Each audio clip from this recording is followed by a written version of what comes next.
There will never be a country in the world like South Africa. The assemblage of traditions, culture, and landscape is inseparable from the monstrous apartheid that has wreaked havoc on the country ever since. Because of this assemblage, the world will never be as it was before. As humans merge with technology, slowly becoming hunched over their phones and laptops, the legal and political structures that control us are slowly losing their place in this world. The passage of a land reform resolution in South Africa, first introduced by the Economic Freedom Fighters Party, is a testament to the ongoing transhumanist singularity. Unlike previous attempts at explaining this paradigm, this view of the ongoing singularity isn't about implants or nanotechnology, but rather new legal fictions that are emerging. After all, humanity no longer consists of factory workers who hurl buckets of feces out the window for poopsmiths to clean. For more on this, let's go over to Tim. When we first decided that we were going to do this video, we found ourselves struggling on what to specifically focus on, because there is of course so much to talk about. In the end, we opted to do a video exploring why exactly this is all happening. There are tons of videos, editorials and speeches which focus on whether land reform in South Africa should happen or not, but very few which actually have a look at the rationale behind land reform in a detailed and somewhat objective fashion. Sorry guys, you're just going to have to settle for having it out in the comment section if that's what you're looking for. So why?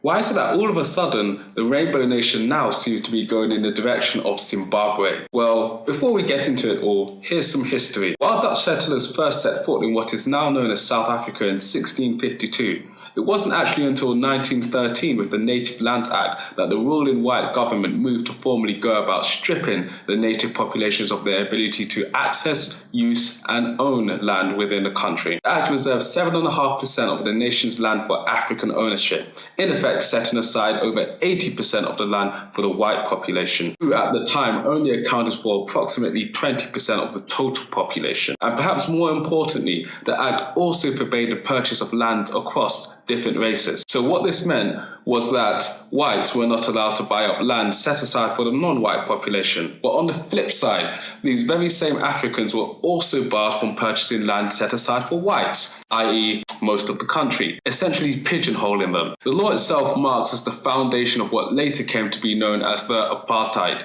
and has never since really been fully addressed. Until now, that is. Taking things back to the present, many of you watching may not have noticed because of other more obvious distractions, but South Africa has been experiencing more than their fair share of political disturbances lately. In the last 6 years, the country has experienced the tragedy that was the Marikana shootings, the rise of populist politics in Julius Malema and the Economic Freedom Fighters Party, the death of the father of post-apartheid South Africa and international figure Nelson Mandela, and increasingly more discontent youth as highlighted by the student-led Rhodes Must Fall and the Fees Must Fall movements, a gradual but increasingly widespread pushback against the ANC, as illustrated by the results of the recent local elections, and now Zuma finally stepping down, and of course, this. All things considered, that's a lot for any country to experience within the span of half a decade. All signs seem to be pointing to one direction, and that is mass instability, or even, dare we say, revolution. Therefore, the ANC, under the new leadership of Cyril Ramaphosa,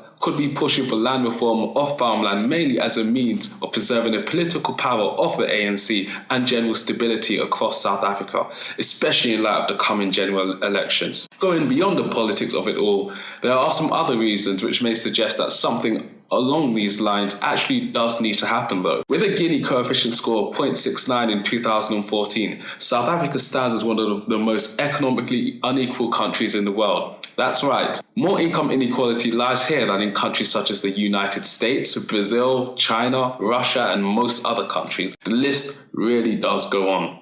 What this has meant for the country is that it is now home to extremely high levels of violent and economic crimes such as burglary and armed robbery, and very high rates of unemployment, with the official rate floating somewhere around 25% and the unofficial rate being much higher. It has been argued by some that land redistribution of, in this case farmland, by spreading some of the wealth around, will naturally create a wealthier population on average. When wealth is concentrated in relatively fewer hands, it could end up limiting consumption and business opportunities for a country. The idea goes that one person can only have so much money and be able to spend it and invest in so many things. How many cars can a crazily rich person buy? 1, 10, 50, 200, but a nation of somewhat affluent people will probably be willing to purchase a lot more cars than one really rich person would ever want to or be able to fathom. And as most of us know, more consumption equals more production, which equals more growth. A wealthier population on average also means more people are able to draw on their funds and savings to exploit business opportunities. Think about that one time your parents or your grandparents remortgaged their house or drew on their retirement fund to help kickstart your dream to found a coffee shop where diners pay for overpriced grilled sandwiches and watch videos of stupid cats all day. Or even that one time you went to the bank for a loan and used your house or any land of yours as collateral. Wealth begets wealth, so why not do what is deemed necessary to help create a wealthier population? So the argument goes. Not only will it help act as a stimulus for the economy, the ripple effect could also mean less unemployment and more people off welfare and paying taxes into the government coffers for the South African economy. Looming demographic changes also emphasize even more of a need to transform the status quo, to be a country which has lots of crime, poverty and unemployment that is also playing host to an even greater number of young people in search for a livelihood and meaning of their own would be a recipe for disaster. Something needs to change. With that said, there are a number of things that South Africa has to consider in respect to the local economy and global markets when implementing such radical reform. Land reform of farmland may prompt fears that further changes are in store for the country when it comes to wealth and ownership. What's next? Businesses in other industries? The mines, dare I say it? This angst could lead to a growing uncertainty for investors and firms across the nation and the world and disrupt any plans that they had for retaining and expanding their investments in South Africa. It could also end up striking the wrong chord with the international community, with the imposition of sanctions by them in response to the land reform policy being a distinct possibility. Together, a reaction of this scale and nature could lead to further depreciation to the rand, with it potentially having an adverse impact on domestic stock markets and provoking a mass exodus of people and capital, which could leave the nation wondering why it ever decided to pursue such a policy in the first place. Then, there's of course that nagging issue of food security, something which may be compromised if the expropriation and distribution of land is not managed effectively. There's also the elephant in the room, that is the matter of the indigenous Khoisan population. Yes, them. Blacks were not the only ones to be dispossessed of their land. Widely known as the original inhabitants of South Africa, and possibly the missing link between Africans and Asians in the ancestral family tree, the Khoisans are, in ethnographic, cultural and social terms, a different ethnicity to that of the Bantu peoples, who are basically the black population of South Africa. They also have a strong claim to lost land throughout the country, with this reform undoubtedly having the potential to unleash a can of worms from their direction. Land reform in South Africa is a political hot potato, no pun intended, for a reason. And while something does have to be done to improve the current state of South Africa for all its citizens, black, white, coloured, Indian, Khoisan, male and female included, the approach being contemplated by South Africa at present is definitely not without its controversy, doubts and hopes. Over to you, Tim. What little stats exist on the racial divide of landowners in South Africa paints a grim reality. Non-colored whites make up around 8% of the total population, yet whites are part of the exclusive 10% of South Africa that owns 90% of the national wealth.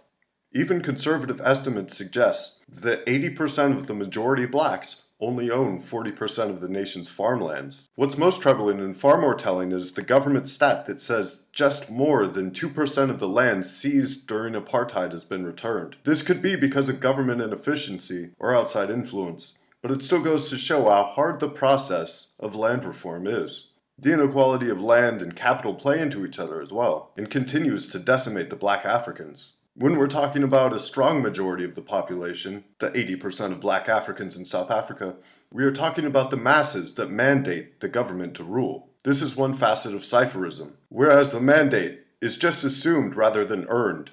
Dressing up some new reform in a suit and tie and telling it to go on the evening news to tell everyone that everything is okay is just not enough. This is the privacy of your thoughts. With the recent Cambridge Analytica leakers stepping forward and showing how easily we can become swayed by manipulation, this discussion should be at the forefront more than anything, especially when we're dealing with the ever-encroaching access to our personal thoughts in the form of apps or data. The crux of the reason why land reform is happening is because it has not happened in the past. It is the failure of the post-apartheid government to implement effective policies, and rather than becoming swayed by the status quo, these efforts should be praised. Cipherism is just that, the challenge to the systematic beliefs, such as the one that the post-apartheid South African government did enough. Out of that was the reaffirming belief that emerges as statistics published by various groups that conclude that everything is all good in the hood, but it's hard to see over the 8-foot-tall concrete walls topped with electric wire. This has been another episode of Two Tims Talking Trash. If you'd like to tell us how the piss that's been excreted on us is rain, put it in the comments. You can also tell us how it's solving the drought in Cape Town. Or if you want to be hella chill, go ahead and give us your tips on how to make this podcast better. Got suggestions for our next topic? You can also leave that below. No matter what you do though, like, subscribe, or share it with your friends. Until next time.